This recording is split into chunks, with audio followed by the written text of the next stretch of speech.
क्या आपकी फसल पूरी तरह से खराब हो चुकी थी और आप आज भी मुआवजे के पैसों का इंतजार कर रहे हैं? क्या आपने अपने गांव में सुना है कि कई किसानों के खाते में पैसा आ चुका है, लेकिन आपके मोबाइल पर आज तक कोई मैसेज नहीं आया? अगर हाँ, तो ये वीडियो आपके लिए बेहद जरूरी है, क्योंकि आज हम सिर्फ ये नहीं बताएंगे कि पैसा क्यों नहीं आया, बल्कि इस वीडियो में हम आपको वो बात बताएंगे जो अगर आपको नहीं पता होगी तो चाहे सरकार कितनी भी बड़ी राशि जारी कर दे, आपके खाते में पैसा नहीं आएगा। इसलिए वीडियो को अंत तक जरूर देखिए, क्योंकि अंत में वही जानकारी मिलेगी जो तय करेगी कि आपको पैसा मिलेगा या नहीं। सबसे पहले एक सच्चाई समझ लीजिए। आज की तारीख में सरकार की तरफ से ये नहीं कहा जा सकता कि मुआवजे का पैसा रुका हुआ है। रिकॉर्ड में भुगतान दिख रहा है, फाइलों में नाम मौजूद है और सिस्टम में राशि ट्रांसफर के लिए पास हो चुकी है। लेकिन जमीन पर सच्चाई कुछ और है। हजारों किसान ऐसे हैं जिनके नाम पर भुगतान दिखाया जा रहा है, लेकिन उनके खाते आज भी खाली है। यहीं से भ्रम शुरू होता है। किसान सोचता है कि शायद सरकार ने पैसा रोका है, कोई और कहता है कि बैंक की गलती है, कोई पटवारी को दोष देता है, तो कोई कहता है कि ऊपर से आदेश नहीं आया। लेकिन असली वजह इन सब से अलग है, और वही वजह आज हम आपको समझाने जा रहे हैं। जब फसल खराब होती है तो सबसे पहले गिरदावरी होती है, उसके बाद नुकसान का प्रतिशत तय किया जाता है। अगर नुकसान तय सीमा से ज्यादा होता है तो किसान का नाम मुआवजे की सूची में डाला जाता है। ये पूरी प्रक्रिया गांव स्तर से शुरू होकर तहसील, जिला और फिर राज्य स्तर तक जाती है। यानी नाम सीधे सीधे सिस्टम में नहीं चढ़ता, बीच में कई स्तर होते हैं। अब यहां पर एक बहुत अहम बात आती है, जिसे ज्यादातर किसान नजरअंदाज कर देते हैं। जिस नाम से गिरदावरी हुई है, उसी नाम से बैंक खाता, आधार और भूमि रिकॉर्ड का मिलना बेहद जरूरी होता है। अगर इनमें से किसी एक में भी नाम, उपनाम, पिता का नाम या स्पेलिंग में फर्क है तो सिस्टम उसे संदेह की नजर से देखता है। यहीं से परेशानी शुरू होती है।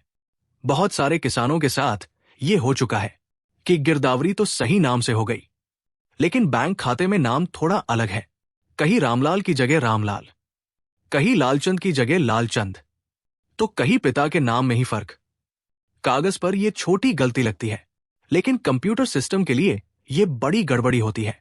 सिस्टम यह मान लेता है कि ये दो अलग अलग व्यक्ति हैं और यहीं पर भुगतान अटक जाता है। अब किसान को पता भी नहीं चलता, क्योंकि उसे यह नहीं बताया जाता कि पैसा क्यों नहीं आया। बस इतना कहा जाता है कि अभी प्रक्रिया में है। दूसरी बड़ी वजह होती है बैंक खाते से जुड़ी। बहुत सारे किसानों के खाते में आधार लिंक तो होता है, लेकिन डीबीटी एक्टिव नहीं होती। किसान सोचता है कि खाता चालू है, एटीएम चल रहा है, पैसे निकल रहे हैं, तो सब ठीक है। लेकिन मुआवजा, पेंशन या सम्मान निधि जैसे पैसे तभी आते हैं जब डीबीटी और एनपीसीआई लिंक एक्टिव हो। अगर ये लिंक बंद है तो पैसा सिस्टम से निकलकर बीच रास्ते में ही अटक जाता है और किसान को लगता है कि पैसा आया ही नहीं। तीसरी सबसे खतरनाक वजह, जिसके बारे में बहुत कम लोग बात करते हैं, वो है गलत खाते का जुड़ जाना। कुछ मामलों में किसान के नाम के साथ किसी और का बैंक खाता सिस्टम में जुड़ जाता है। सरकारी रिकॉर्ड में दिखता है कि भुगतान हो गया, लेकिन असल में वह पैसा किसी और के खाते में चला जाता है। जब किसान शिकायत करता है तो कहा जाता है कि आपके नाम पर भुगतान हो चुका है, अब आप साबित कीजिए कि पैसा आपके खाते में नहीं आया। यहीं से किसान की परेशानी कई गुना बढ़ जाती है। अब सवाल ये उठता है कि किसान को कैसे पता चले कि उसके केस में कौन सी गड़बड़ी है। तो सबसे पहले आपको यह समझना होगा कि सिर्फ इंतजार करने से कुछ नहीं होगा। अब आपको खुद अपनी फाइल की स्थिति जांचनी पड़ेगी। आपको 3 चीजें खुद चेक करनी होंगी। पहली, आपके भूमि रिकॉर्ड में नाम। दूसरी, आपके बैंक खाते में नाम। तीसरी, आपके आधार कार्ड में नाम। अगर इन तीनों में जरा सा भी फर्क है तो वही फर्क आपके पैसे को रोक सकता है। इसके अलावा बैंक जाकर ये जरूर पूछिए कि आपके खाते में डीबीटी और एनपीसीआई लिंक एक्टिव है या नहीं। सिर्फ हाँ चालू है सुनकर मत लौट आइए। लिखित या स्क्रीन पर दिखवाकर संतुष्ट हो। अब एक और अहम बात, जिसे बहुत से किसान नहीं जानते, साल बदलते ही सरकारी सिस्टम में दोबारा वेरिफिकेशन चलता है। इसमें यह चेक किया जाता है कि किसान जीवित है या नहीं, भूमि उसके नाम है या नहीं, और कहीं वह अपात्र तो नहीं हो गया। अगर इस वेरिफिकेशन में आपका नाम किसी कारण से सस्पेक्टेड लिस्ट में चला गया तो पैसा अपने आप रुक जाता है, भले ही बाकी सब कुछ सही हो। इसलिए यह मानकर मत बैठिए कि एक बार नाम जुड़ गया तो पैसा अपने आप आता रहेगा। अब आगे हम बात करेंगे कि अगर आपका पैसा अटका है तो उसे दोबारा कैसे निकलवाया जाए, कहां शिकायत करें, किससे संपर्क करें और किस गलती से सबसे ज्यादा किसान बाहर हो रहे हैं। अब सवाल यह है कि जिन किसानों का मुआवजा अटका हुआ है उन्हें आगे क्या करना चाहिए। सबसे बड़ी गलती यही होती है कि किसान सोचता है कि पैसा अपने आप आ जाएगा, लेकिन सच्चाई यह है कि सिस्टम तभी चलता है जब किसान खुद अपनी जानकारी सही करता है। सबसे पहले ये मान लीजिए कि अगर आपके खाते में अब तक पैसा नहीं आया है तो कहीं न कहीं आपकी फाइल पर स्टॉप लगा हुआ है। ये स्टॉप दिखता नहीं है लेकिन सिस्टम में मौजूद रहता है। अब ये स्टॉप 3 स्तर पर लग सकता है। पहला जमीन से जुड़ा हुआ, दूसरा बैंक से जुड़ा हुआ और तीसरा पहचान से जुड़ा हुआ। जमीन से जुड़ी गलती सबसे आम है। बहुत सारे किसानों के भूमि रिकॉर्ड में अभी भी पुरानी जानकारी चल रही है। कहीं पिता का नाम पुराना है, कहीं हिस्सेदारी अपडेट नहीं हुई, कहीं वारिस का नाम जोड़ा ही नहीं गया। ऐसी स्थिति में गिरदावरी तो हो जाती है, लेकिन भुगतान के समय सिस्टम ये मान लेता है कि रिकॉर्ड अधूरा है और फाइल अपने आप होल्ड में चली जाती है। यही वजह है कि कई किसानों को कहा जाता है कि आपका नाम सूची में है लेकिन पैसा अभी नहीं आएगा। दूसरी बड़ी समस्या बैंक से जुड़ी होती है। किसान ये मानकर चलता है कि एक बार खाता खुल गया तो हमेशा ठीक रहेगा, लेकिन बैंक सिस्टम हर साल अपडेट होता है और कई बार बिना बताए डीबीटी या एनपीसीआई लिंक हट जाती है। खासकर जब खाता लंबे समय तक कम इस्तेमाल में रहता है या किसान ने दूसरा खाता खुलवा लिया होता है तो पुराना लिंक अपने आप निष्क्रिय हो जाता है। ऐसे में सरकारी पैसा निकल तो जाता है लेकिन बीच रास्ते में ही रिजेक्ट हो जाता है और किसान को इसका कोई मैसेज तक नहीं आता। तीसरी और सबसे खतरनाक समस्या पहचान से जुड़ी होती है, यानी आधार, नाम और जन्म विवरण। अगर इनमें से किसी एक में भी मिसमैच है तो सिस्टम भुगतान रोक देता है।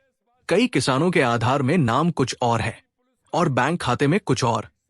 ये फर्क इंसान के लिए छोटा हो सकता है लेकिन मशीन के लिए बहुत बड़ा होता है। अब सवाल यह है कि किसान ये सब कैसे ठीक करे।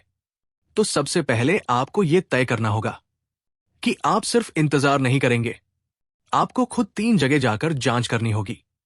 पटवारी या राजस्व कार्यालय, बैंक शाखा और जनसेवा या ई मित्र केंद्र।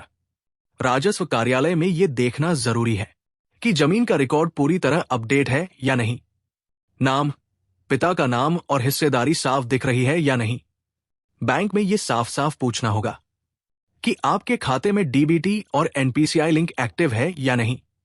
सिर्फ हाँ सुनकर संतुष्ट मत होइए, स्क्रीन पर दिखवाइए या लिखित में कंफर्म कराइए। जनसेवा केंद्र पर आधार से जुड़ी जानकारी अपडेट कराइए। अगर नाम में जरा सा भी फर्क है तो उसे सही कराइए। अब यहां एक और बात बहुत जरूरी है जिसे जानना हर किसान के लिए जरूरी है। सरकारी सिस्टम में एक बार अगर भुगतान फेल हो जाता है तो वो अपने आप दोबारा नहीं जाता, उसके लिए दोबारा अप्रूवल जरूरी होता है। यानी अगर आपका पैसा पहले रिजेक्ट हो चुका है तो सिर्फ जानकारी सही करने से काम पूरा नहीं होता। आपको यह भी सुनिश्चित करना होगा कि आपकी फाइल दोबारा प्रोसेस में डाली गई है। यहीं पर ज्यादातर किसान चूक जाते हैं। वो सोचते हैं कि गलती ठीक होते ही पैसा आ जाएगा, लेकिन फाइल सिस्टम में पड़ी रहती है। इसलिए जरूरी है कि आप संबंधित कार्यालय में ये पूछें कि आपकी फाइल का स्टेटस क्या है और क्या वह दोबारा भुगतान के लिए भेजी गई है। अब थोड़ी बात भविष्य की भी कर लेते हैं, क्योंकि बहुत से किसान ये पूछते हैं कि क्या आगे मुआवजे की राशि बढ़ेगी या नियम और सख्त होंगे। सरकार अब धीरे धीरे डायरेक्ट और ऑटोमेटिक सिस्टम की तरफ बढ़ रही है। इसका फायदा यह होगा कि गलत भुगतान कम होंगे, लेकिन इसका मतलब यह भी है कि कागजी गलती की गुंजाइश लगभग खत्म हो जाएगी।